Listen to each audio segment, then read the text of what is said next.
Merci de me préciser. Super, voilà. Bonsoir tout le monde. Merci d'être là pour ce live avec Essentiel News. Alors, voilà, je ne sais pas si vous êtes nombreux à avoir déjà vu le film des survivantes de Pierre Barnérias.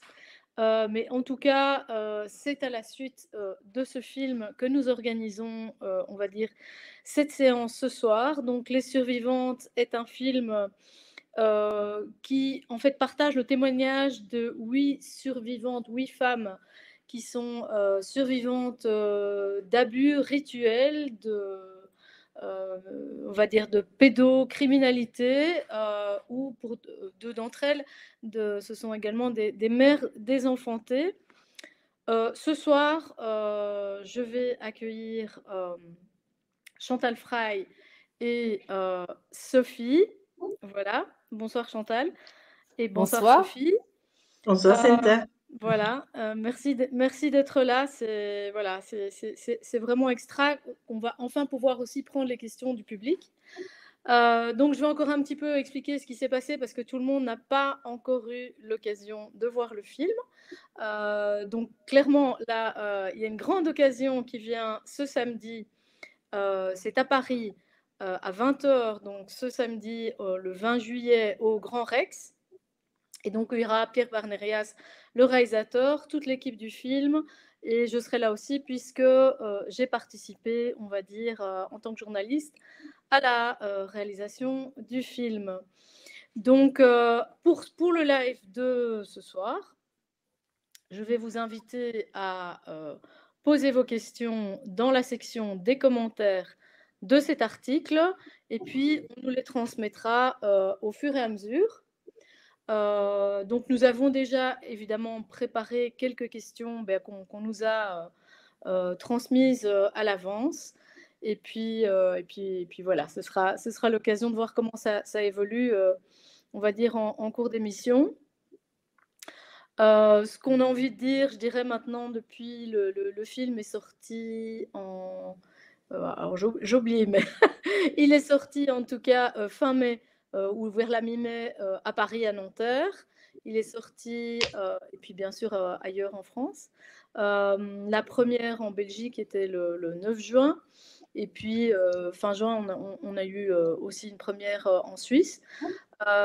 Donc ce qui se passe, je dirais en ce moment, c'est qu'on a un peu rouvert, parce qu'on n'est pas les seuls, mais il y a une sorte de réouverture de la boîte de Pandore, en tout cas pour nos pays, parce que c'est vrai que c'est un sujet sur lequel il y a quand même pas mal de choses qui se passent plutôt aux États-Unis. Et là, je dirais dans les pays francophones, voilà, c'est en train de bouger en ce moment. Alors, une petite mise au point, je vais dire, donc avant de prendre les questions.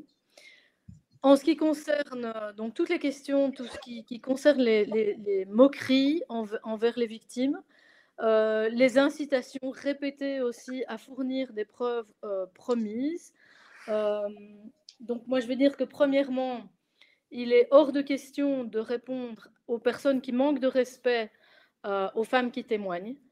Donc, moi personnellement, j'ai lu et entendu vraiment des propos agressifs. Heureusement, très très peu, mais des propos que j'estime être agressifs, sarcastiques et moqueurs. Et donc, il n'y aura pas de place pour ça ici. Donc, je ne lirai tout simplement pas ces questions et on n'y répondra pas. Je pense que les victimes ont déjà assez souffert comme ça et ça me paraît des démarches vraiment indécentes de les harceler de cette manière. Donc, on n'est pas en train de jouer à Cluedo. S'il y a des gens qui ne sont pas capables de comprendre que les risques encourus par les témoins sont réels, ou bien qui ne peuvent pas non plus supporter la réalité, l'idée de ces informations, bon voilà, je veux dire, c'est pas vraiment notre affaire, mais c'est simplement pour l'instant, il faut l'accepter.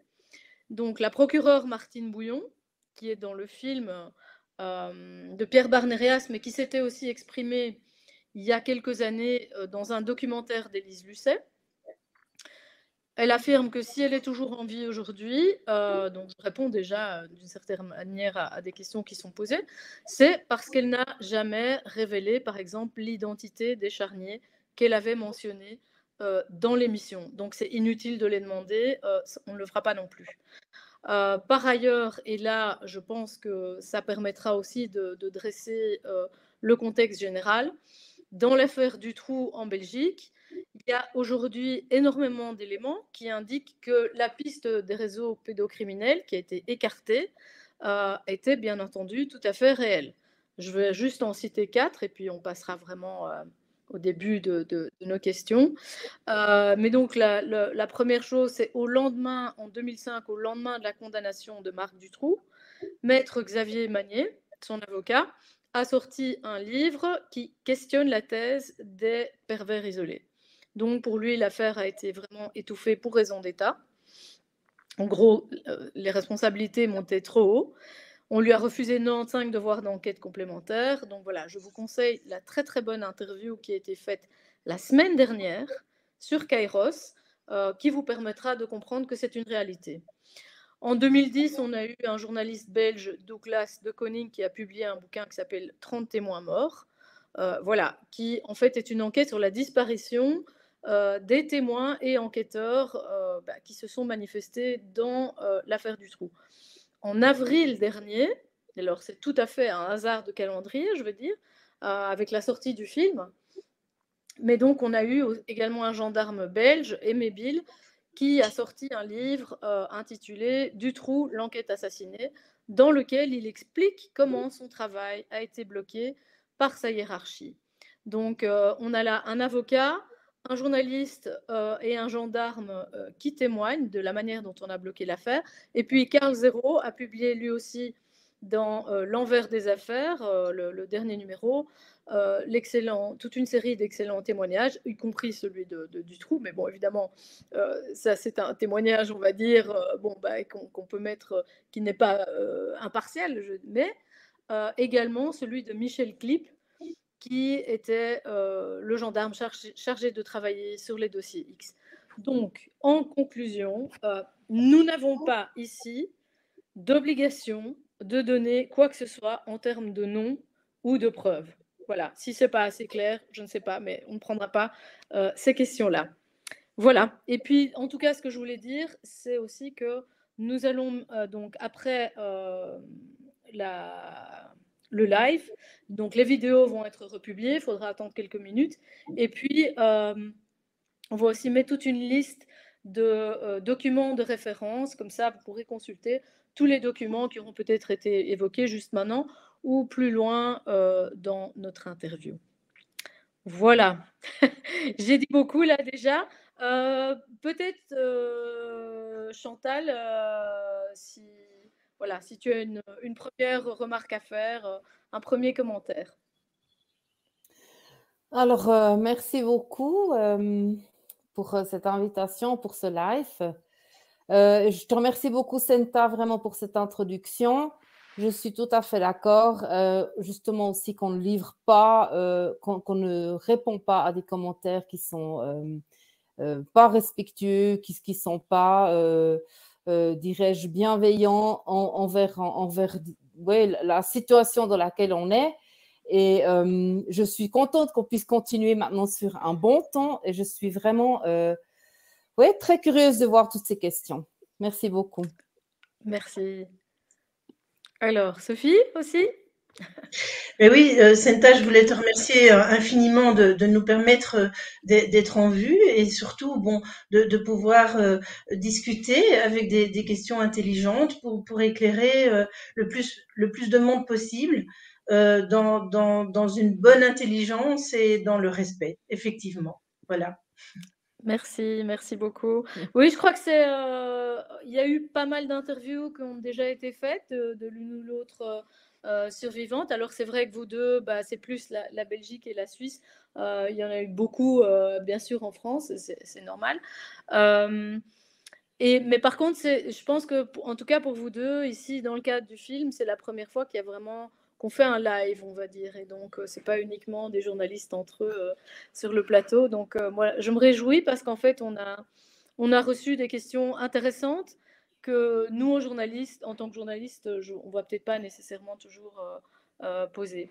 Donc, si vous êtes prêtes, voilà, je balance la première. Donc, ça concerne en fait l'aspect de la vie nocturne et diurne. Donc, dans les témoignages qui ont été faits, souvent, on a du mal à comprendre pourquoi les enfants, en fait, ont des horreurs qui se passent pendant la nuit, et puis la journée, bah, ils vont à l'école, ils ont, entre guillemets, une vie normale. Donc ici, il y a quelqu'un qui demande de la vie nocturne, est-ce que les victimes n'étaient pas, par exemple, marquées physiquement, ne fût-ce que par le manque de sommeil, et si la société a peut-être parfois fermé les yeux, il y a les enseignants, il y a les écoles, il y a les voisins ou les médecins. Donc, comment est-ce qu'on peut expliquer ce phénomène? Voilà, est-ce que ça ne laisse pas en fait des traces la journée? Est-ce qu'il est possible qu'on ne remarque pas ça, entre guillemets? Je pense que la question va peut-être s'adresser en premier à Chantal Frey, qui a une longue expérience. Oui, alors ça, c'est une très bonne question et que je comprends très bien. Mais j'aimerais d'abord dire que quand on parle d'une vie diurne et d'une vie nocturne, ce n'est pas toutes les nuits qu'on est emmené dans des rituels ou bien qu'on subit des atrocités ou des tortures. Donc, on a quand même des nuits, en tout cas moi, donc je peux parler de moi, de mon expérience. J'ai en tout cas eu des nuits où j'ai dormi et où j'allais tout normalement à l'école le lendemain matin. Maintenant, est-ce que ça se voyait? Je dirais oui, bien sûr que ça se voyait de temps en temps. Mais moi, par exemple, j'ai appris à me soigner moi-même assez vite. Donc, c'était des choses que je ne montrais pas aux profs ou comme ça. Et puis, s'il y a une fois quelqu'un qui remarquait quelque chose, eh ben, on ne pensait pas à la violence ritualisée ou bien à un réseau pédocriminel à l'arrière. Enfin, il faut d'abord savoir que ces choses existent avant de pouvoir penser à ça, avant de pouvoir éventuellement aider dans cette direction. Mais ce qui est beaucoup plus important pour moi d'expliquer, c'est qu'en fait, nous parlons de violence rituelle organisée. Donc, c'est un réseau organisé. Organisé, ça veut dire justement que c'est organisé. Donc, un enfant qui est dans un réseau et qui est envoyé à l'école, il doit fonctionner de telle façon à ce qu'on remarque le moins possible. Et c'est quelque chose qui m'a vraiment été imprégné, quoi. C'est quelque chose que j'ai dû faire. Et si je ne le faisais pas, donc que je me montrais, par exemple, trop fatiguée, ou bien que j'aurais, par exemple, eu le courage de parler à un prof ou n'importe qui d'autre, eh ben, je me serais fait punir. Et c'est quelque chose que j'ai appris avant d'aller à l'école. Donc, on ne parle pas, on ne dénonce pas, on ne dit rien. Donc, on est obligé de faire ces deux vies parallèles. Et comment c'est faisable de vivre une vie parallèle comme ça? C'est parce qu'on est dissocié. Donc, les enfants, la plupart des enfants, soit ils dissocient ce qu'ils ont vécu, ou bien soit, avec le temps, comme ça m'arrivait à moi, c'est la personnalité en soi qui est dissociée. Donc, j'avais une part de Chantal, en fait, qui allait à l'école, et l'autre part de Chantal qui subissait violences et hérite. Et cette division, ça permet en fait justement de vivre une vie parallèle. Oui. Et oui, j'ai une question par rapport à ça. Par exemple, quand on est dissocié, moi-même j'essaye, je veux dire parfois de comprendre, imaginons que l'enfant soit dissocié. Donc la Chantal qui est à l'école, quand elle est à l'école, elle a oublié la Chantal de la nuit, la Chantal, ou en tout cas des moments ritualisés. Donc à quel moment, en fait, est-ce que tout à coup, c'est l'autre voilà, c'est l'autre qui revient? Comment ça se passe, cette transition, en fait, je vais dire, d'une personnalité à l'autre? les personnalités, en fait, je dirais, se séparent l'une de l'autre dans des moments de torture. Et ces personnalités, ensuite, elles sont là.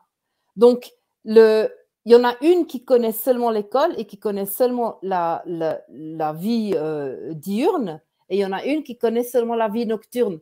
Donc, quand, par exemple, moi, mon père, il venait me chercher pour subir des rituels ou bien voilà, pour des tortures ou bien des abus comme ça, eh ben, c'était automatiquement celle qui était active la nuit, qui se réveillait, enfin, qui allait avec.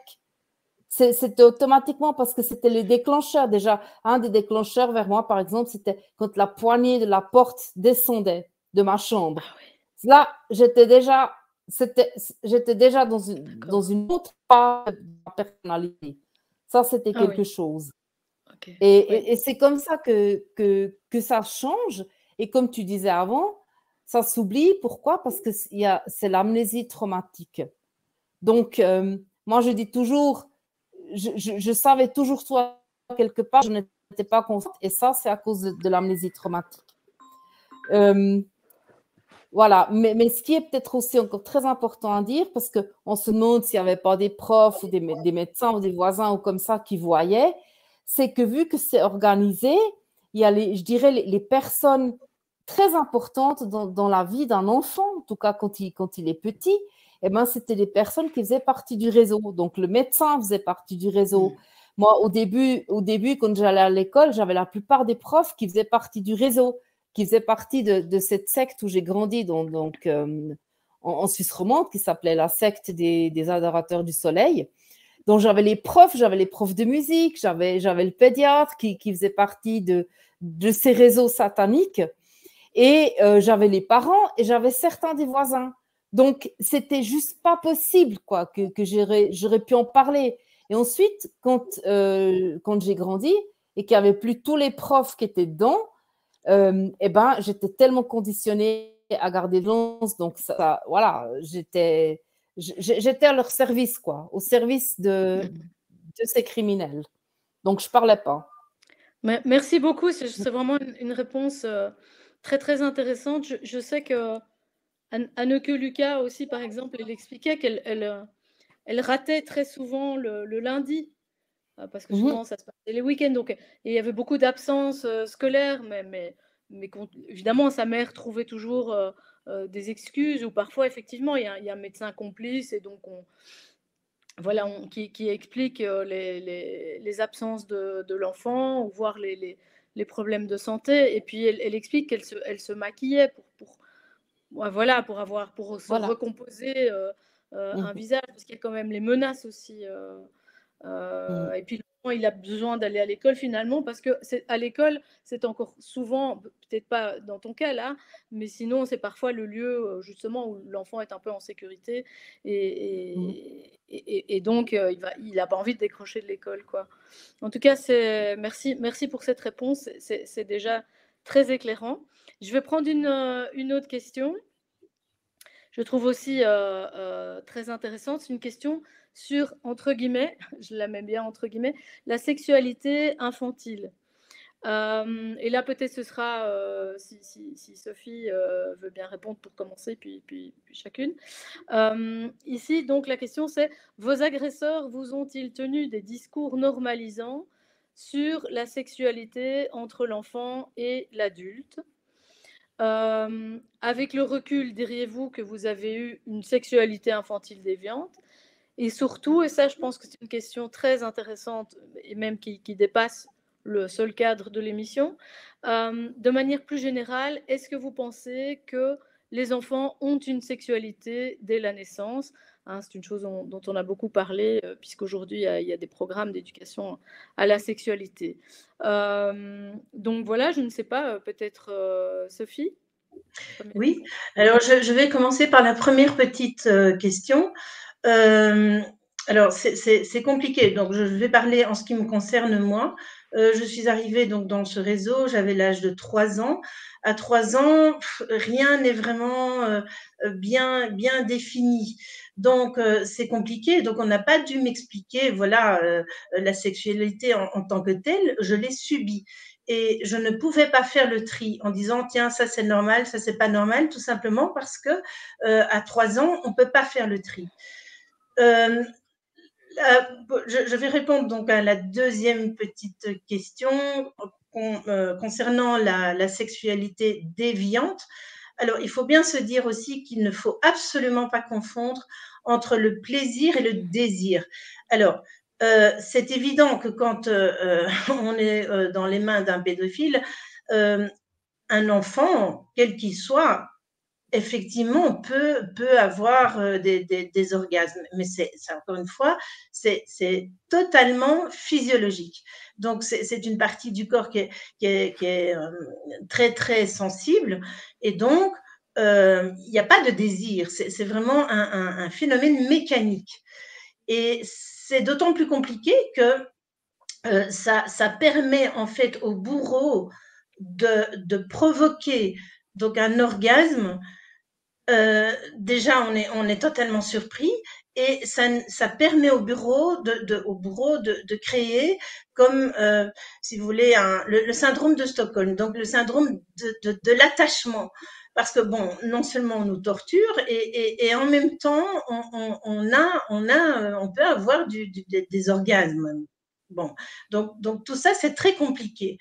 Et voilà, donc c'est pour eux un système de confusion totale. Mmh. Oui. Et donc, de manière plus générale, alors, peut-être encore Sophie, et puis après, franchement, je veux bien que Chantal réponde aussi. Est-ce qu'il y a une sexualité, est-ce que tu penses qu'il y a une sexualité infantile dès la naissance, comme certains le disent, ou non, en fait, voilà, voilà. Sophie. Moi, honnêtement, je pense que non, parce que la sexualité, c'est une chose qui vient avec l'âge, et quand on est mûr pour aborder le problème, ben, ça vient tout seul. Pour ça, la sexualité, c'est lors de la puberté, quand on commence à avoir, je dirais, le changement hormonal, etc. Donc, mais une sexualité enfantine, pour moi, c'est bon. Maintenant, ce n'est que mon avis, hein, mais pour moi, je dirais non. C'est pas dans l'ordre des choses. D'accord. Chantal. Oui, alors, je suis du même avis que Sophie. Et peut-être pour expliquer, enfin, quand moi, je suis devenue adulte, il a fallu, pour ma guérison à moi, il a fallu que je me construise moi-même une bulle où j'ai eu quelques années de paix par rapport à la sexualité, et que c'est moi qui a pu m'approcher moi-même avec mes sentiments, avec mon corps et tout ça, et puis pas imposé par quelqu'un d'autre.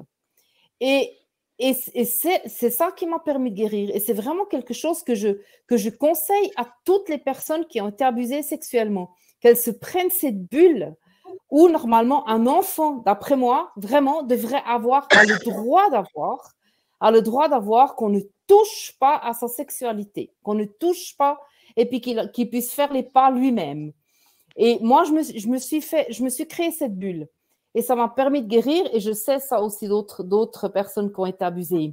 Et moi, quand j'ai découvert, enfin, quand j'ai réalisé que j'étais abusée sexuellement et que je me souvenais des réactions de mon corps, j'ai eu une honte énorme. Vraiment. Et je me sentais très coupable par rapport aux réactions que j'ai eues. Et ça me montre quand même qu'un enfant n'a pas de sexualité. Parce que si j'en avais vraiment joui, comme les pédophiles essaient de nous faire croire, eh ben, j'aurais pas eu honte après quand je pensais à ça, et que j'ai pas dû faire la guérison aussi pour passer par cette honte pour qu'aujourd'hui, je puisse avoir une sexualité normale. Donc, moi, je trouve que c'est déjà, voilà, la question, voilà, c'est répondu, quoi.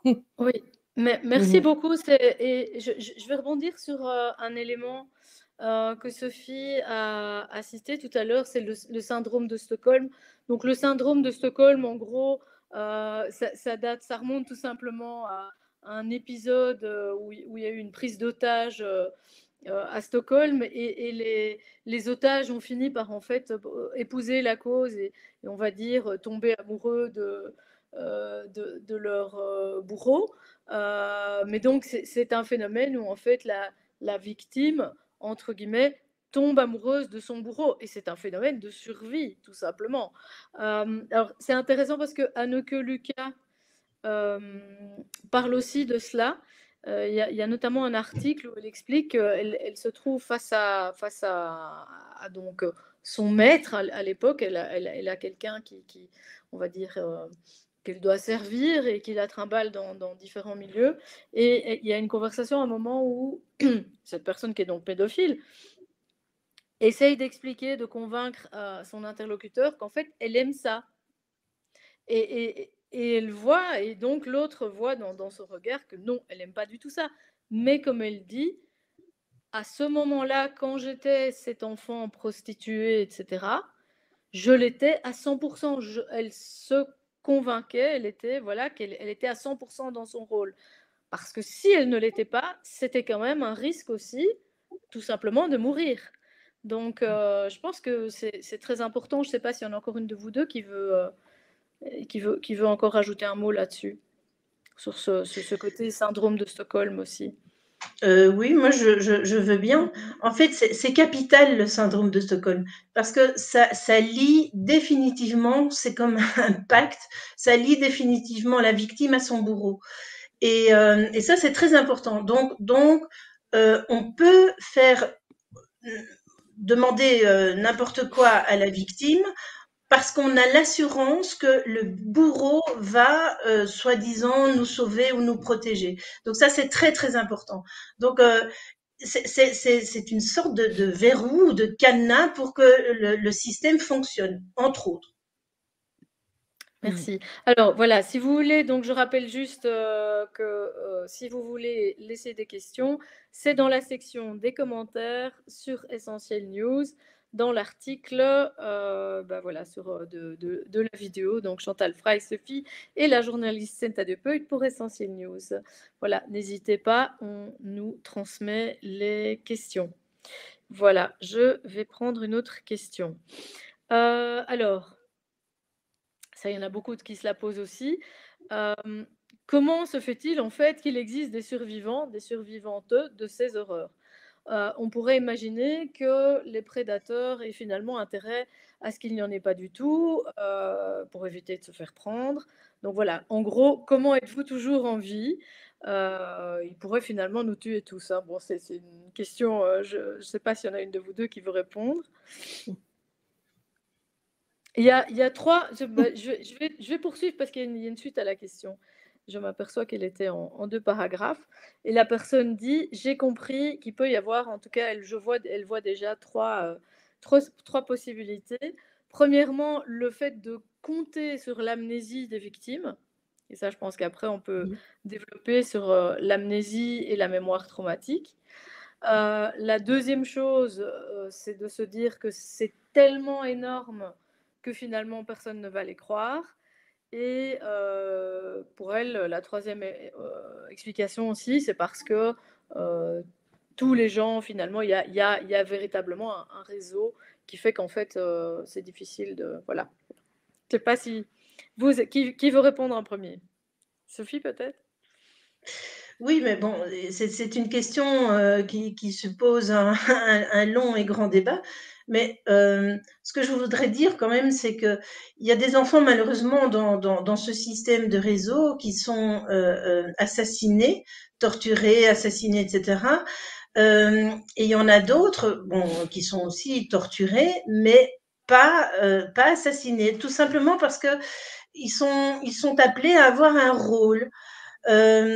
Et dans les survivantes, dans les survivants et survivantes, on a des rôles différents. On peut avoir des rôles différents. Donc on subit la même trame, en fait, la même trame d'historique, de torture, avec tous les syndromes connexes et les systèmes de verrouillage, mais on a toutes des histoires à part.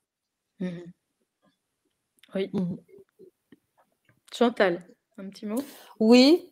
Alors, moi, en fait, je reprends ce qu'elle vient de dire, Sophie, sur le rôle. Alors, quant à moi, j'avais aussi un rôle dans ce réseau, et c'était un rôle qui leur servait. Et tant que j'étais dans ce rôle, et tant que je servais le culte satanique, ils n'avaient pas l'intention du tout de me tuer. Donc, moi, je n'ai jamais été une enfant qu'on voulait sacrifier. Ça n'a jamais été le cas. ça n'a jamais été le but que je meure. Et ensuite, j'ai été observée très, très longtemps, pendant beaucoup d'années, justement pour ne pas, pour pas que je parle. Et au moment où j'ai commencé à parler, donc au moment, par exemple, où j'étais faire des pauses de plainte du bourreau, et ben là, c'est devenu hyper dangereux pour moi et pour ma famille. Et là, on a subi vraiment beaucoup, beaucoup de menaces. Et en fait, on était en danger de mort. Et ensuite, j'ai eu de nouveau quelques années où je me suis tue et je n'étais pas encore tout à fait consciente dans quel réseau je me trouvais. Et il le remarqué, donc j'étais de nouveau plus en danger de mort. Et c'est seulement depuis que j'ai recommencé à parler, que j'ai pris cette conscience, vraiment que j'ai réalisé ce qui m'est arrivé et que j'ai, par exemple, que j'ai écrit mon livre, c'est à partir de là que j'étais de nouveau vraiment en danger, ainsi que ma famille et des amis, on a été menacés et tout. Et c'est pour ça aussi maintenant que je parle et que je suis très contente d'être en vue, par exemple, avec le film des survivantes, parce que plus je suis en vue, plus nous sommes en vue, nous sommes protégés. Alors, je ne dis pas ce qu'ils ont l'intention de me faire, parce que je sais qu'ils ne sont pas du tout contents que je suis en train de parler. Et je veux dire, ils n'ont pas non plus le pouvoir sur chacun et chacune d'entre nous, toujours à 100%. Leur système a des failles. Et nous en sommes la preuve. Magnifique. Alors parlons peut-être un peu, oui, effectivement, de ces rôles et de ces familles.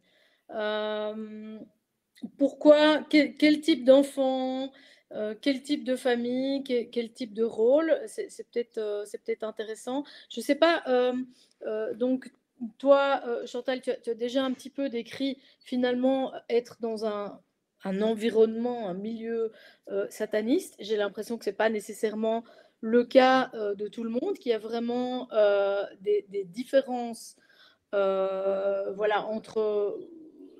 Il y a des réseaux, enfin voilà, il y a différents types de réseaux. C'est pas nécessairement sataniste non plus. Ça peut être des réseaux commerciaux, etc. Sophie, c'est plutôt... toi, il s'est passé des choses, tu viens de l'aristocratie. Je ne sais pas si tu veux dire pourquoi est-ce que ça se passerait, pourquoi est-ce qu'on sélectionnerait certains enfants, comment expliquer ce genre de choses? Mais déjà, bon, il faut quand même dire que dans l'aristocratie, ce n'est pas un secret, c'est un secret de polichinelle concernant l'inceste et la pédophilie. Donc, ça existe partout, dans tous les milieux et depuis la nuit des temps. Donc, ça, c'est déjà une première chose. Alors, dans l'aristocratie, bon, déjà, dans l'Égypte ancienne, il y avait déjà des rapports mère-fils, père-fille. Et donc, ça, c'était très important pour eux de se marier entre eux et surtout de manière incestueuse. Pourquoi? Parce que ça pouvait conserver le pouvoir et conserver le patrimoine immobilier et mobilier. Donc, voilà. Donc, dans l'aristocratie, je ne dis pas qu'on fait copier-coller, mais donc c'est pas quelque chose de neuf, c'est quelque chose de récurrent. On n'en parle pas, c'est un secret de polichinelle. Donc l'aristocratie n'est pas en dehors de toute cette problématique. Alors, comment choisir les enfants? Moi, je pense qu'on choisit les enfants avec certaines capacités. Justement, Chantal pourrait en parler. Ce sont des enfants qui dissocient très bien. Ce sont des enfants qui ont des capacités spécifiques pour pouvoir leur servir dans le réseau. Et voilà, donc il suffit de se balader et de se servir. Et voilà, et par le biais parfois tout à fait banal, comme une babysitter qui vient garder un des enfants, ou par cousinage, ou voilà, c'est pas très compliqué. Ok, peut-être il y a aussi effectivement toujours, je veux dire, sur cet aspect magique de chercher. Est-ce qu'on peut pas dire parce qu'il y a quand même des... Enfin, je vois bien, moi j'ai lu un bouquin intéressant qui s'appelle The Dragon Legacy, c'est-à-dire qu'il y a une espèce d'idée que certaines familles, certaines lignées, etc., même si je sais que ça paraît complotiste, mais c'est quand même des choses qui sont aussi publiées par toutes ces familles elles-mêmes et ces traditions qui se perpétuent, on va dire. Et il y avait quand même aussi cette volonté pendant des années, jusqu'au Moyen-Âge et bien après, il y avait les rois recherchaient des pouvoirs de sorciers, de magie, des qualités, des personnes qui auraient développé des qualités médiumniques pour pouvoir anticiper, pour gouverner. Donc, je pense que ce sont un peu des techniques chamaniques, en fait, qui datent de la nuit des temps, parce qu'on sait que la torture va justement créer cette dissociation. Donc, si j'ai bien compris, il y a quand même une recherche de développer certaines facultés. Chantal, peut-être là-dessus d'abord. Ah, oups, elle a coupé. Ton micro, Chantal. Excuse-moi, ça m'a coupé, j'étais pas en lien avec vous là, donc j'ai compris seulement 50% de la question.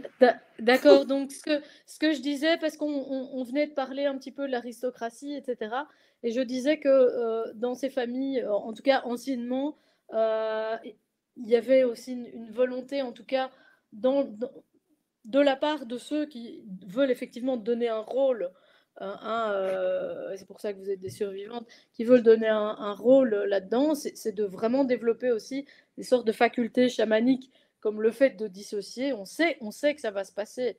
Et donc, il y a une forme de recherche de médiumnité, de pouvoir. Tu peux attester de ça aussi.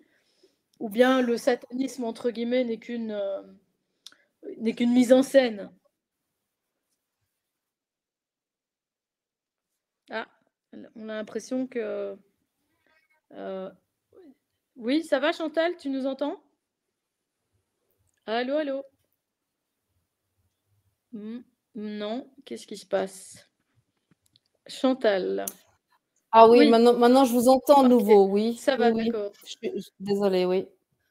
Donc, je ne sais pas si tu as entendu ou si tu veux que je répète une troisième fois. Non, non, j'ai pas compris, voilà. j'ai pas compris. Voilà, mais je demandais tout simplement si il y a une volonté en pratiquant ces tortures dans certaines familles, d'accord, à ceux à qui on veut confier un rôle, est-ce qu'il n'y a pas une volonté de développer certaines facultés médiumniques ou autres, puisqu'on sait qu'avec la dissociation, ça peut se manifester. Oui, oui, ça peut être un des faits. Donc, en fait, que ce soit des facultés de médium ou autres, chaque enfant qui est présent est vraiment très bien observé. Il regarde les points forts des enfants et les points faibles aussi. Et après, suivant les points forts et les points faibles des enfants, il décide quelle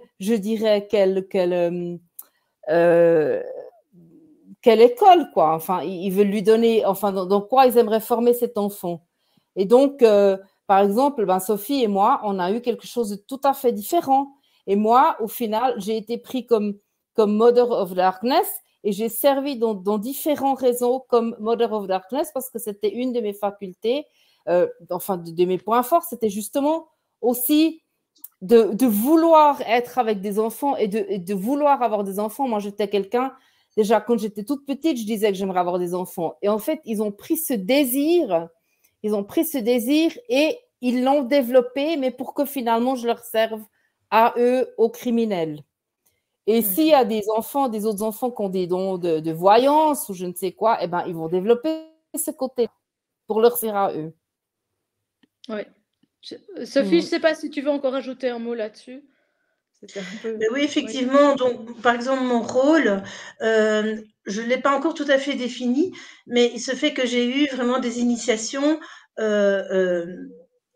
à l'ésotérisme où il y avait beaucoup d'éléments enfin beaucoup de croyances et de bon, qui étaient mélangés là-dedans. Donc il y avait comme par exemple la numérologie, il y avait l'astrologie, il y avait enfin des tas d'éléments que je n'ai pas encore tout à fait découvert. Mais donc je suis en train de le faire. Mais ça c'était mon rôle. Donc je devais être initiée et savoir, avoir ce savoir-là et cette connaissance-là. Ok, merci beaucoup. Alors, on a quand même une question ici d'Yves Razir. Donc, moi, j'avais dit que j'y répondrais pas. Chantal est d'accord, donc je vous la lis. Avec tout mon respect, merci. Chantal Frey pourrait-elle préciser avec quel objet elle a sévèrement battu sa sœur cadette sur l'ordre de leur père dans le cadre d'une secte pédosataniste? Chantal, tu as la parole.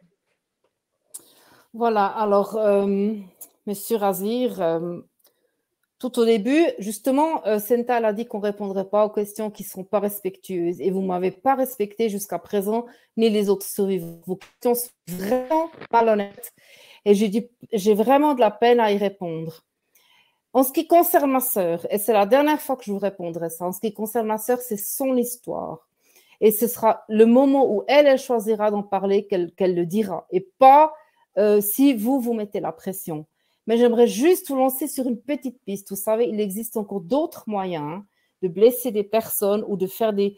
où nous sommes obligés, quand nous étions enfants, que nous étions obligés de faire du mal à d'autres personnes, que de prendre un instrument ou un bâton, je ne sais pas quoi, pour, comme vous dites, matraquer et taper sur les autres personnes. Il y a encore d'autres moyens. Voilà, et c'est la dernière fois que je réponds à cette question. Merci. Merci beaucoup, Chantal. Alors, qu'est-ce qu'on va prendre? Une autre question. Ça, c'est une question à Senta. Il y a plusieurs personnes qui ont demandé, on parle parfois de MK Ultra. Donc, évidemment, c'est un vaste sujet, mais qu'est-ce qu'on veut dire quand on parle des programmes MK Ultra? Donc là, je vais prendre une minute ou deux pour y répondre. Donc MK Ultra, MK c'est les lettres MK, c'est Mind Control Ultra. C'est un programme qui a été mis en place aux États-Unis par la CIA en fait. Donc dans le cadre, en tout cas les programmes ont été financés, on va dire acceptés et vendus dans le cadre de tout ce qui est l'espionnage et la lutte contre le communisme. Donc il faut savoir qu'en fait, après la guerre, il y a toute une série de scientifiques nazis qui ont été récupérés par les Américains, donc dans une opération qui s'appelait Paperclip. Et donc, parmi eux, il y avait notamment des psychiatres et des gens qui avaient déjà commencé à faire des expériences, notamment dans les camps de concentration, mais même avant ça encore, notamment à l'Institut Tavistock en Grande-Bretagne. Mais donc, ils faisaient des expériences sur les gens pour, en fait, en créer, on va dire, des sortes de zombies, si vous voulez. Donc, l'idée, c'était d'avoir à la fois des gens qui pourraient peut-être servir comme espions. Alors, développer, on vient de parler tout à l'heure de facultés extraordinaires, par exemple la mémoire photographique. Et là, c'est intéressant, Sophie, Chantal, vous avez une mémoire photographique. Il y a d'autres personnes, il y a pas mal d'autres personnes en fait qui ont développé ce type de mémoire. Donc, ils ont commencé à étudier ça. Et leur objectif était à la fois d'avoir des espions, mais aussi des gens dont on pourrait contrôler l'esprit. Donc, c'est pour ça qu'on dit mind control, c'est-à-dire qu'avec ce procédé qui s'installe de manière automatique comme phénomène de survie que Chantal a expliqué tout à l'heure, de dissociation, où il y a plusieurs personnalités qui se créent suite au traumatisme, en fait, c'est de pouvoir justement contrôler certaines parties de la personne et donc éventuellement les programmer ou leur faire faire certaines actions sans que les autres parts d'elles-mêmes en aient la conscience. Donc ça, c'est on va dire, c'était l'objectif. Donc ces programmes ont été réalisés notamment dans ces recherches ont été réalisées dans des bases militaires, des hôpitaux militaires, mais aussi dans des centres psychiatriques, par exemple Ewen Cameron, etc., au Canada. Ce sont des programmes qu'on a aussi menés en Europe. Là, ça s'est appelé aussi MK Delta. Mais donc, il y a eu pas mal d'instituts, de cliniques psychiatriques où on a fait toute une série de tests. Et avec des protocoles, par exemple, que nous, on pourrait aujourd'hui considérer comme des protocoles de torture, mais où il y avait souvent des violences, notamment des viols, des violences physiques, ou des moyens de terroriser la personne. Et puis après, on leur donnait des drogues. On a essayé énormément de drogues, notamment du LSD, mais pas que, dans ce cadre-là. Puis il y a eu des expériences avec des lavages de cerveau. Donc on faisait répéter des messages ou des images. Quoi encore, donc voilà, et parfois c'était aussi encore avec des électrochocs, voilà, des moyens de terroriser les personnes, de les séparer, de les isoler, mettre dans des questions d'isolation, etc. Donc ces programmes existent toujours, et en fait, voilà, donc c'est de ça qu'il s'agit. Vous pouvez lire un très bon bouquin sur le sujet, qui s'appelle MK Ultra d'Alexandre Le Breton, qui est une grosse brique, où on verra que ça a été tout à fait mené aux États-Unis. Clairement, alors, bon, en principe, ces programmes sont aujourd'hui interdits. Donc, il y a beaucoup de victimes là-bas aux États-Unis qui qui ont porté plainte contre le gouvernement. Et donc, il y a, je pense, une quinzaine d'années, une 15-20 ans, je n'ai pas la date en tête, mais il y a eu des auditions au Congrès, etc., où on a admis les faits et où le président a présenté officiellement ses excuses aux victimes, voilà, de la part de l'État américain. Mais nous pensons et nous savons que c'est toujours en cours. Je ne sais pas, Chantal, si tu veux rajouter déjà quelque chose là-dessus.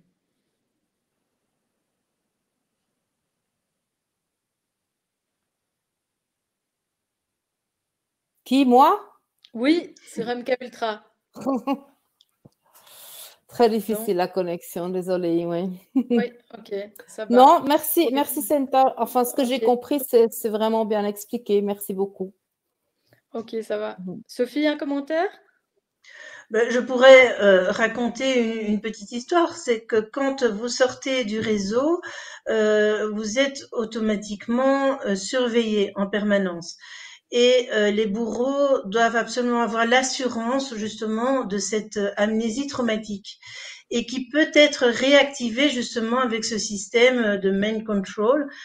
Si par exemple vous avez eu l'information des couleurs, il y a ça Chantal peut très très bien l'expliquer. Les couleurs ont une signification. Et là, en ce qui me concerne, il y a eu une personne donc qui me contrôlait, mais des années et des années plus tard, qui a vu que effectivement j'avais toujours cette amnésie post-traumatique en place, et pour la punaiser et la verrouiller, il m'a offert par exemple une paire de boucles d'oreilles en améthyste qui est la couleur violette, et le violet c'est la couleur du silence. Et depuis lors, bon, ben, tout de suite, j'achetais tout en violet, donc des manteaux, des sacs, des chaussures. Enfin voilà, c'était ma couleur préférée. Et donc, j'avais toujours cette couleur du silence et qui a permis de verrouiller ce couvercle encore pendant 14 ans. Donc oui, tu m'avais raconté, c'était quelqu'un qui régulièrement venait, Tout à fait. voilà, invité à des dîners, et tu n'avais pas envie Ouais, d'y aller, mais tu y allais quand même, toujours habillé en violet. tout Oui, à fait. ouais, ouais. Ouais. Oui, il y a énormément. Enfin, c'est un très vaste sujet, je pense, MK Ultra, et qui mérite certainement d'être développé, peut-être voilà, dans un autre live, parce que c'est une opération énorme et qui a été. Il faut voir qu'en fait, les personnes qui étaient à la tête aussi de ces opérations, notamment aux États-Unis, il y a eu un général dont on a prouvé les crimes dans le cadre de donc, la pédocriminalité et autres, qui s'appelait Michael Aquino. Et donc ce monsieur était également responsable notamment de toute une série de programmes, si vous voulez, donc, dans le cadre de l'OTAN en Europe. Et donc, en fait, c'est quelqu'un qui s'est aussi réclamé ouvertement, d'ailleurs, comme sataniste. Hein, donc, lui-même se réclamait, je pense, de Anton LaVey, l'Église de Satan et Aleister Crowley, etc. Enfin, c'est assez bien documenté quand même. Et donc, il faut voir qu'en fait, les personnes qui ont été impliquées dans les pays européens, dans ces réseaux, on a différents réseaux criminels qui se recoupent parce qu'on sait qu'à ce moment-là, certaines personnes, donc l'OTAN a eu des opérations après-guerre pour contrôler l'Europe. J'ai parlé tout à l'heure au début de la lutte contre le communisme. Il y a eu tout un programme, on arrive un peu dans le politique, mais c'est là où on voit que tout se croise. Donc il y a eu tout un programme des États-Unis qui s'appelait le programme Gladio, ou la Stay Behind Army, c'est-à-dire que dans différents pays où, on va dire, l'on craignait de voir en fait le communisme l'emporter aux élections, notamment par exemple en Italie, très rapidement après la guerre, parce que les communistes étaient quand même battus contre les Allemands, hein, et puis les gens n'avaient pas nécessairement envie de revoir les familles royales, l'ancien régime, etc. d'avant la guerre. Il y avait parfois une volonté de changement pour aller vers voilà, le socialisme, les républiques, etc. Et donc, dans ces pays-là, eh bien, les Américains ont laissé des cellules militaires, paramilitaires, on va dire secrètes, dormantes, qui ont été utilisées notamment dans le cadre de certains, aujourd'hui, je pense que c'est communément admis, d'actions terroristes où on terrorisait la population. Hein, donc en Belgique, c'est les cellules, ça a été les CCC, les cellules communistes combattantes, mais on en a eu partout. Il y avait les brigades rouges en Italie, il y en a eu en Allemagne, etc. Route armée fraction, tous ces trucs-là. Et en fait, c'était les mêmes personnes, c'est-à-dire que ce monsieur Michael Aquino, ils utilisaient et mettaient aussi en place des sortes d'espions, on va dire, MK Ultra, pour des personnes qui voulaient contrôler dans ce cadre. Donc, en fait, on s'est retrouvé face à des réseaux de pouvoir où c'est trop compliqué voilà, pour développer tout ça rapidement ici, mais où plusieurs, je veux dire, types de réseaux criminels, politiques, financiers, des opérations de vente d'armes, des trafics d'armes, de drogue, etc., d'êtres humains, forcément, enfin, tout ça se recoupait, l'espionnage et compagnie. C'est compliqué, mais voilà, peut-être que ça donne aussi une meilleure idée du pourquoi des parties voilà, pourquoi, par exemple, une partie de la gendarmerie ou des services de renseignement militaire, etc., ont parfois pu être impliqués ou couvrir voilà, des crimes qui auraient dû éclater au grand jour. Et pourquoi des politiques ont été impliqués aussi. Alors, bon, je vais prendre une autre question. Donc, d'agir. Il y a une question, oui, voilà. Bonjour, j'ai découvert les témoignages de Dalila, Aleke, Chantal, etc., dont j'ai le livre il y a quelques mois. J'ai pu assister à une séance du film jeudi dernier. J'ai 33 ans et j'ai tout de suite remarqué que la moyenne d'âge au film, donc dans les spectateurs, était 55 ans et plus. Lors de vos débats après les séances du film, avez-vous aussi remarqué que c'est surtout cette tranche d'âge de la population qui est présente? Et la question, c'est où sont les jeunes? Où sont les jeunes dans les spectateurs? Et peut-être aussi où sont les jeunes dans les personnes qui témoignent?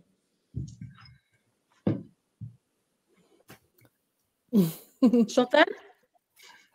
Alors, c'est vrai que lors du film, je n'avais même pas remarqué, donc c'est maintenant que la question est posée, c'est vrai que lors du film, la plupart des gens qui viennent, ce ne sont pas des tout jeunes hein, qui sont là, ou bien qui nous contactent, ou bien qui veulent parler avec nous.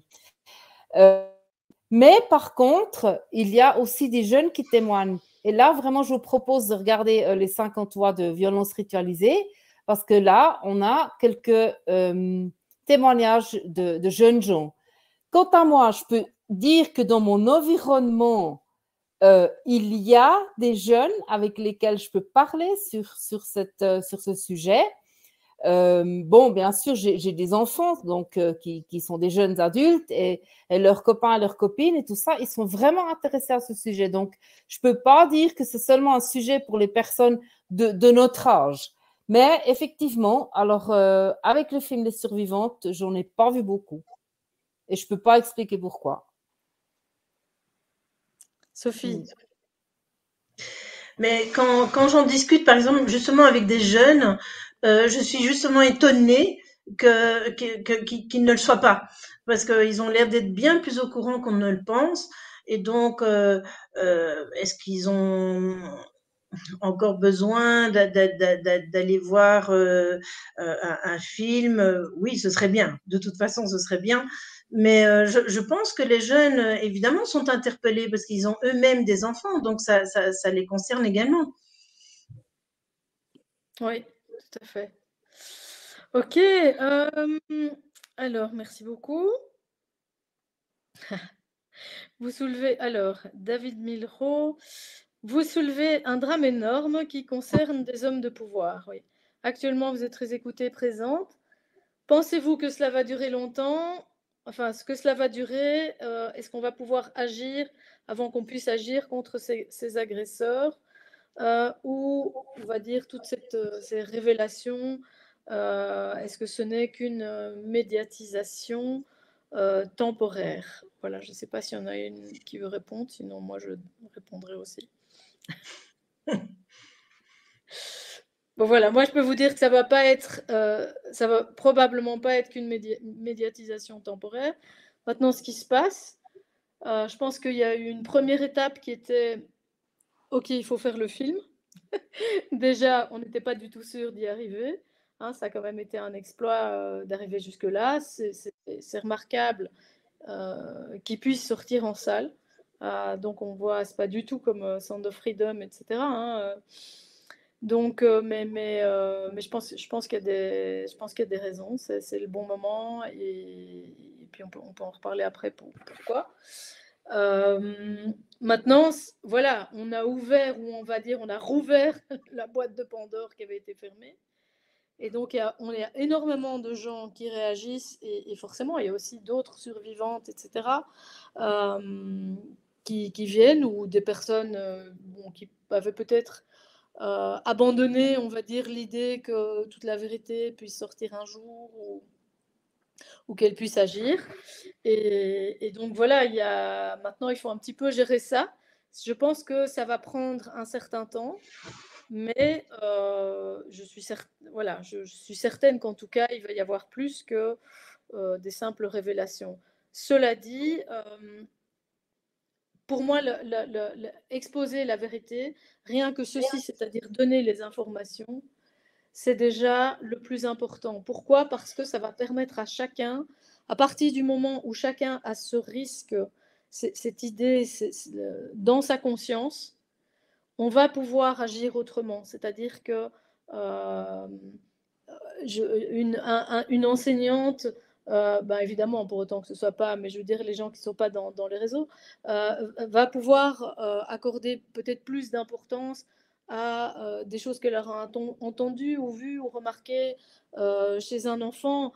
La même chose par rapport aux psychiatres ou aux policiers, enfin, je veux dire à tous les professionnels finalement, et tout l'entourage des personnes, les thérapeutes, etc., ou parfois même mieux comprendre. Je pense qu'il y a un travail d'éducation qui doit déjà se faire, un travail énorme d'éducation pour dire, OK, qu'est-ce que c'est le déni, la mémoire traumatique, la personnalité dissociée, et donc pour aussi aller à l'écoute de ces gens, se dire, OK, c'est peut-être vrai, ce n'est pas juste voilà, des inventions, c'est pas parce que c'est un enfant qui le dit, ou parce que c'est une personne, entre guillemets, qui donne un récit tellement fou qu'on n'ose pas y croire, voilà, ou même qui a des personnalités, entre guillemets, multiples, où ça paraît incohérent. Je pense que toutes ces choses, si chacun commence à intégrer que oui, c'est possible, à ce moment-là, on va peut-être pouvoir déjà changer les choses. parce que c'est une conscience collective. Voilà, je ne sais pas si on a une de vous qui veut rajouter quelque chose. Non. Voilà. Alors, voilà, pensez-vous. Bonsoir, merci beaucoup pour votre témoignage. Question de Camille. Je me demandais s'il y a autant de victimes garçons que filles dans les réseaux. Et oui, voilà. Quid des hommes? Est-ce qu'il y a aussi des garçons? Est-ce qu'il y en a autant que des filles, à votre avis? Chantal? On t'entend pas, micro, s'il te plaît.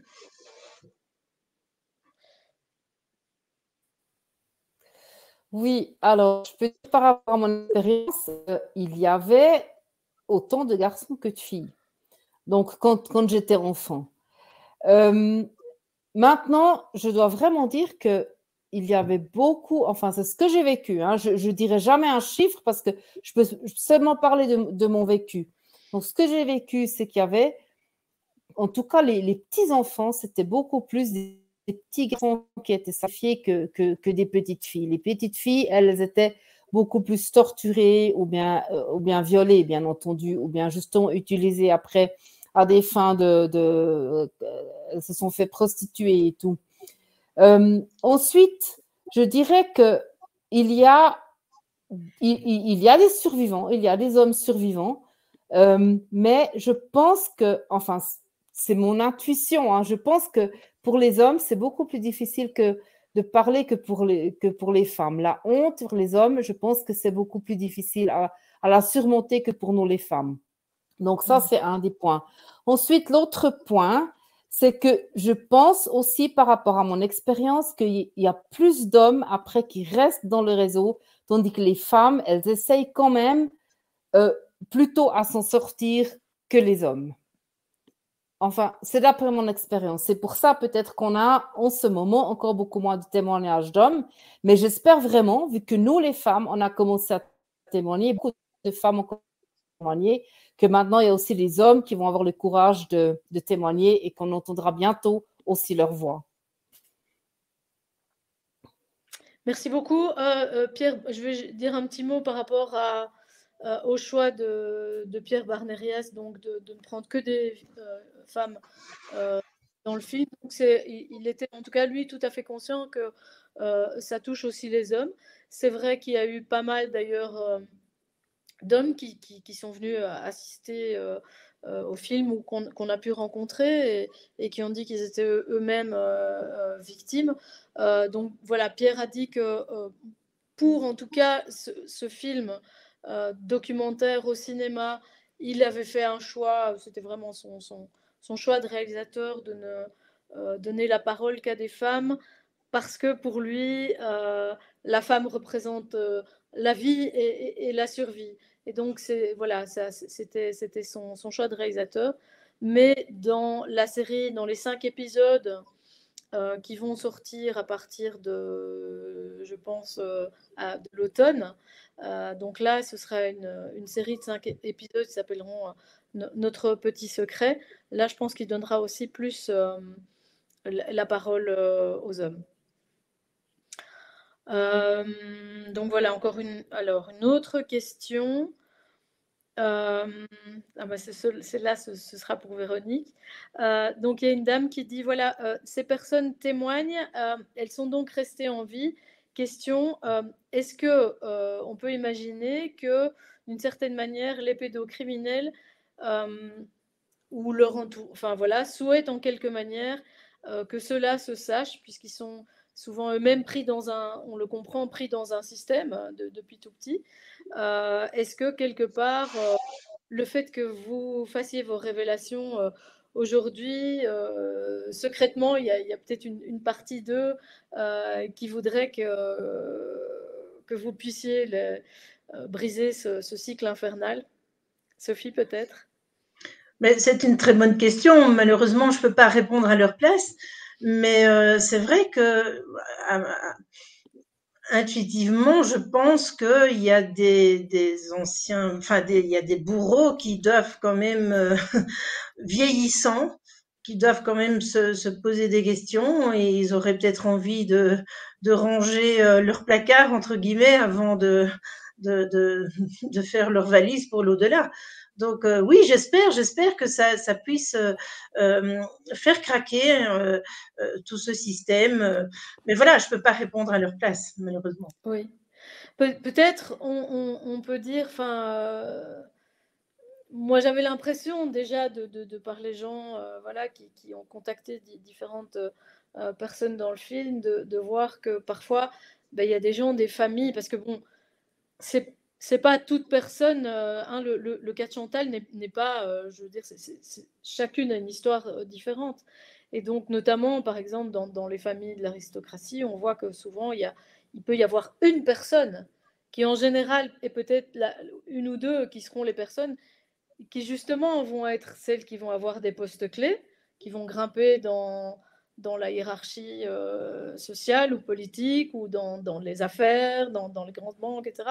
Qui ne veut pas dire que toutes les personnes de la famille, bien entendu, sont impliquées, mais souvent il y a une sorte de science ou enfin, de savoir plutôt, je pense, si j'ai bien compris, les gens se doutent ou savent ou savent à moitié ou n'osent pas parler. Est-ce qu'il n'y a pas voilà, de la part, je dirais, de leur entourage de manière plus large, aussi parfois une volonté de se dire, bon, ben voilà, on a vu que ça, on sait que ça existe et on voudrait quand même bien y faire quelque chose.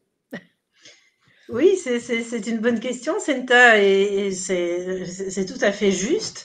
Je suis en contact avec des personnes qui commencent à craquer. Effectivement, c'est dans l'entourage, dans la famille, parce que bon, voilà, ils sentent qu'il y a quelque chose qui cloche, qu'il y a quelque chose qui ne va pas, et alors ils ont une réelle volonté de soulever les secrets de famille pour pouvoir régler et donner un héritage, je veux dire, moral euh, à leurs enfants qui soient propres et nets et à leur descendance, les petits-enfants.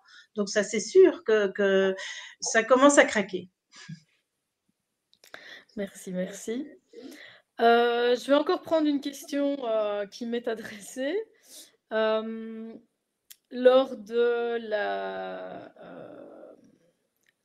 lors de la première du film à Genève, il y a quelqu'un qui a soulevé le fait que beaucoup de présidents américains avaient été mentionnés, donc accusés aux États-Unis, hein, notamment par Cathy O'Brien, mais pas que. Et puis, bon, il y a quelqu'un je ne sais plus exactement, mais bon,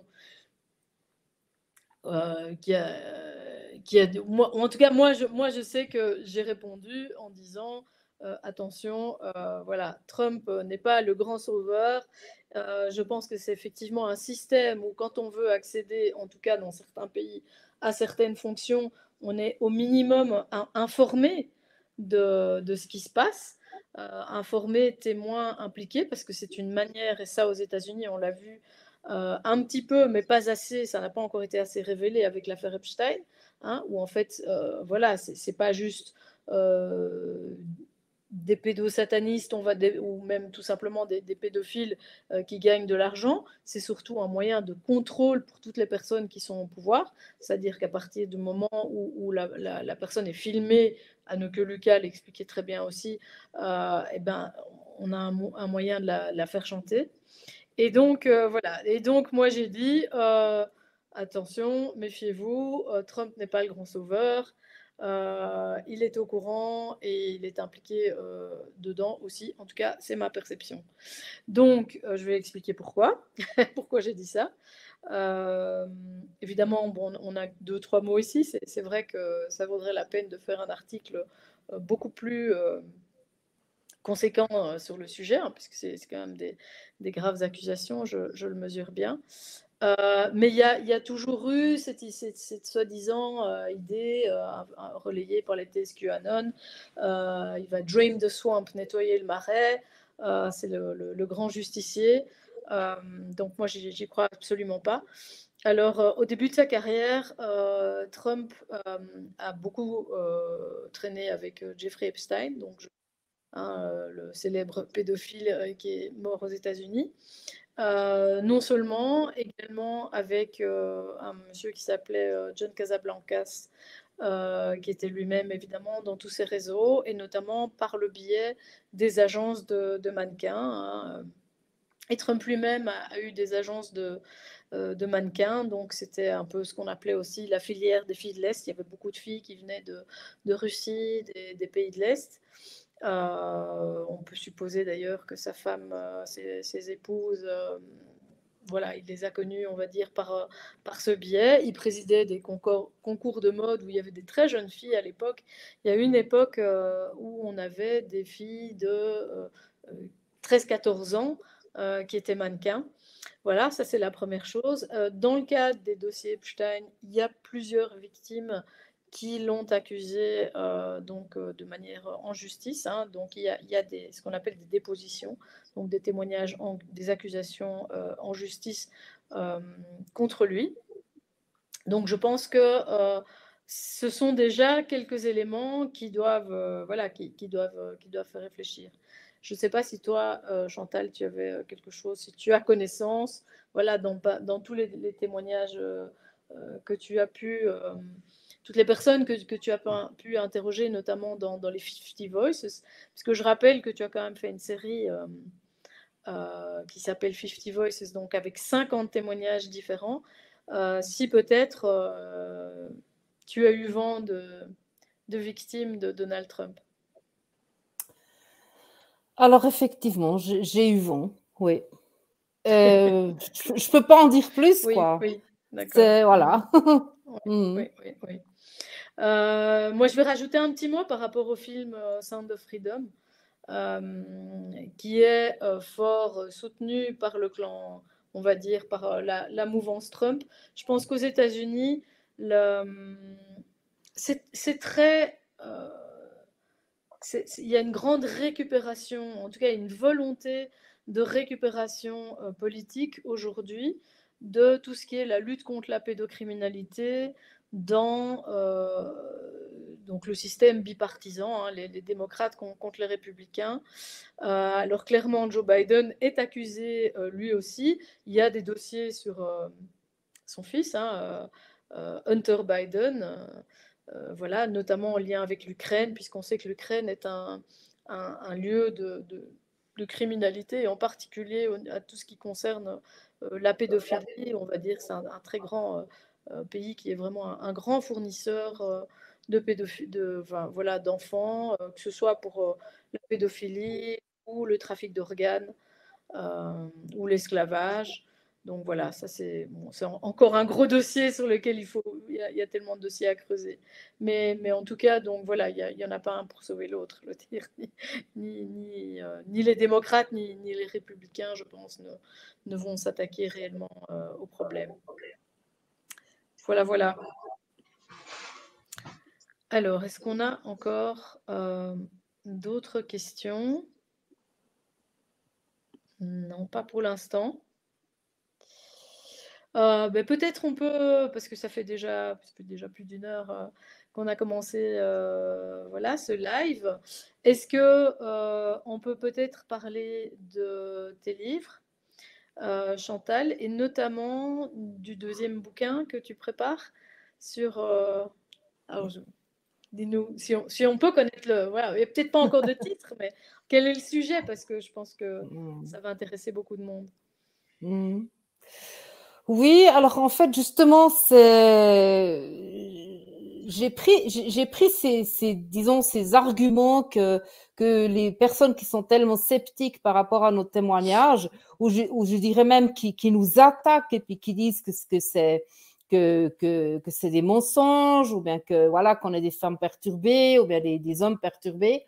Alors j'ai pris un petit peu tous ces arguments et je les ai mis dans un livre et je réponds de ma manière, d'après ce que j'ai compris, je réponds à tous ces arguments. Donc, je passe par le sujet, bien entendu, de false memory, qui veut dire des fausses mémoires. Par exemple, qu'on dit que ce sont des thérapeutes ou bien qu'on a été en hypnose et que c'est là que ces mémoires folles nous ont été implantées. Donc, je réponds par rapport à ça aussi, par rapport à mon vécu, mais aussi avec le vécu d'autres témoins, donc d'autres survivants et survivantes, ou bien de thérapeutes. On passe ensuite par le sujet, encore une fois, de MK Ultra, parce que les personnes disent aussi que ce n'est pas possible de pouvoir programmer une personne. Donc là aussi, je réponds. Et voilà, c'est en fait le sujet de mon deuxième livre. Parce que ce que je trouve très dommage jusqu'à présent, et j'espère que ça va changer, c'est que les personnes qui ne nous croient pas, qui sont très sceptiques, elles ont leurs arguments, elles en parlent sans avoir un échange avec nous. Et là, je parle d'échange, comme on disait au début de cette interview, un échange avec respect. Parce que de mon côté, je ne suis pas là pour qu'on me croie. Par exemple, quand je témoigne, je ne suis pas là, ça m'est égal si on me croit ou si on ne me croit pas, je suis là pour dire la vérité. Et si après un échange où vraiment on se respecte l'un et l'autre et que la personne à la fin de l'échange, elle me dit je ne te crois pas, bon ben voilà, tant pis quoi. Mais au moins il y a eu un échange. Et avec ce livre, j'essaye un petit peu de faire le pont entre les personnes qui sont tellement sceptiques par rapport à nos témoignages et nous, les survivants, les survivantes. Oui, merci. Merci beaucoup. Je pense que c'est vraiment essentiel et il y a tellement en fait parce que c'est vrai, moi j'ai eu on va dire la chance de pouvoir progresser pas à pas au fur et à mesure des rencontres, des moments voilà, que d'abord je passais avec l'une et puis avec d'autres, et puis me documenter, d'assister souvent parce que c'est pas juste des rencontres comme ça pour une interview, mais de voir comment vous fonctionnez. Et donc, j'ai eu l'occasion de pouvoir comprendre tout ça petit à petit. Mais c'est vrai que sinon, c'est vraiment beaucoup ça demande une remise en question de beaucoup de choses, et notamment cette mémoire traumatique. Je pense qu'on va essayer peut-être de faire une émission là-dessus. Pourquoi pas avec des experts de la mémoire aussi, ou des gens qui ont travaillé là-dessus, pas uniquement avec des survivantes. Ça pourrait être intéressant d'avoir des professionnels qui s'expriment sur ces questions. En tout cas, je sais que par rapport à ce qu'on a appelé la théorie des faux souvenirs, Anne Okuluka elle-même a fait un très bel exposé où elle a démontré qu'en fait, bon, voilà, ça ne tenait pas debout et que c'était en très grande partie, à nouveau, une science financée par le réseau, surtout pour éviter dans le cadre de personnes qui portaient plainte, et donc pour éviter que ces personnes ne soient crues et qu'elles aient gain de cause. J'avais une question, Chantal. Justement, on dit souvent c'est uniquement des gens qui ont fait des séances d'hypnothérapie, etc. Est-ce que toi, tu as fait des séances d'hypnose? Non, pas du tout. Jamais. Pas du tout. Voilà. Et pas une seule. Hein. Pas une seule, non. Pas du tout. Donc, voilà. Et d'autres types de thérapies? Alors, j'ai fait une thérapie pendant plusieurs années parce que j'étais très dépressive, mais c'était la stabilisation parce que je voulais plus vivre. Hein. J'ai essayé de me prendre la vie plusieurs fois et c'était par rapport à ça. Donc, je n'étais pas encore en mesure de parler de ce qui m'était arrivé. Et donc, je n'ai parlé de mes souvenirs, rien du tout. C'était vraiment la stabilisation. Et voilà, et en fait, c'est tout. Ensuite, plus tard, quand j'ai eu la première prise de conscience par rapport aux abus rituels, j'ai cherché quelqu'un parce que j'avais l'impression d'avoir besoin de l'aide. Et là, j'ai rencontré une thérapeute j'ai travaillé avec elle quelques semaines. Et en fait, ça n'a pas marché entre elle et moi, donc j'ai arrêté et j'ai continué mon travail sur moi-même, mais avec des amis. J'ai échangé avec des amis. C'est tout ce que j'ai fait. Merci. Bon, voilà, donc ça prouve que c'est pas uniquement ça. est-ce que, de manière générale, et puis là, la question se posera à toutes les deux, mais de manière générale, là, aujourd'hui, les gens qui ont envie de faire quelque chose, qu'est-ce qu'ils peuvent faire? Comment est-ce qu'on peut aider? Sophie? Mais déjà, parler du film, aller voir le film, le vendre quelque part, parce qu'il faut, plus on le voit, plus on est en sécurité. Donc, plus on est en vue, plus oui, on, on risque enfin, je sais pas, excusez-moi, je suis fatiguée. Donc, plus on voit, plus on est en vue, plus on est en sécurité. Voilà, c'est simplement ça. Ça va pas éviter tous les ennuis, mais on a une chance de pouvoir vivre. Oui, merci. Mm. Chantal? Oui, je rebondis. Je suis tout à fait d'accord avec ce qu'elle dit, Sophie. Je dirais il y a vraiment différentes manières de aider et je crois que c'est chaque personne à sa place qui peut réfléchir pour elle-même comment est-ce que je pourrais aider moi avec les dons que j'ai, avec la situation dans laquelle je suis. Et ne serait justement partager, inviter, en parler. Euh, et déjà, rien que l'information, comme tu disais, Santa, au début, l'information, ça sensibilise les gens. Et je crois que c'est vraiment le travail qu'on est en train de faire qui est très important. Et là, chacun peut y participer. Mm. Mm. Alors, c'est le moment, je pense qu'on va terminer là-dessus. Merci beaucoup. Donc, on va donner, il y a pas mal de gens qui voudraient savoir où on peut voir le film. Donc, vous pouvez déjà tous aller sur le site du film qui est www.lessurvivantes-lefilm.com. Donc, les survivantes tout en attaché, lefilm.com, où là, normalement, il y a une sorte de carte interactive et où on voit toutes les villes, il faut agrandir, et on voit toutes les villes où il y a des séances.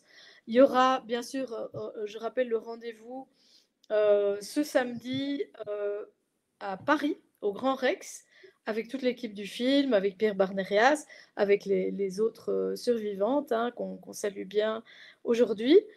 En Belgique, je sais, parce que ça, je ne sais pas si c'est sur la carte, je sais qu'il y a alors, attendez-moi, je crois que c'est le 18... donnez-moi une seconde. Je pense qu'il y a une séance le 18 à Warem et le 22 à 18h, me semble-t-il. Donc le 18, c'est demain. Et donc le 22. Et puis, Chantal, toi, tu peux peut-être donner... et puis, il y a peut-être d'autres séances ailleurs. Hein. Là c'est celle que j'ai en tête. Chantal, il y a encore d'autres séances avec les survivantes en Suisse? Alors oui, je suis très heureuse que ça continue en Suisse romande.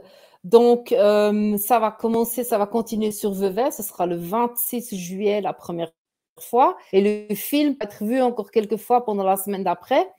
Le 26 juillet à Vevey. Ensuite, ce sera justement les dates précises, je ne les ai pas en tête, mais je crois autour du 13 août à Martigny et à Montaix. Donc aussi, on suivi après pendant une semaine ou même plus où il y aura encore plusieurs, où il sera encore proche plusieurs fois. Et à la fin août, ce sera à Orbe et à la Sarah. Ok. Et puis, donc on peut aussi aller sur ton site. Voilà, explique, c'est chantalfry.com, c'est ça? .com, c'est ça. Voilà. Oui. Et donc là, il y a ton premier livre qu'on peut commander, Une survivante. Voilà, oui, je l'ai là. Je vais vite le montrer dans la caméra. Voilà, ça c'est mon premier livre. Là, j'explique de mon point de vue un petit peu comment un réseau fonctionne. Attends, comment je vais le faire? Ah, voilà, comme ça. Oui. Voilà, donc on peut le commander en ligne, mais on peut aussi venir l'acheter après les séances des avant-premières.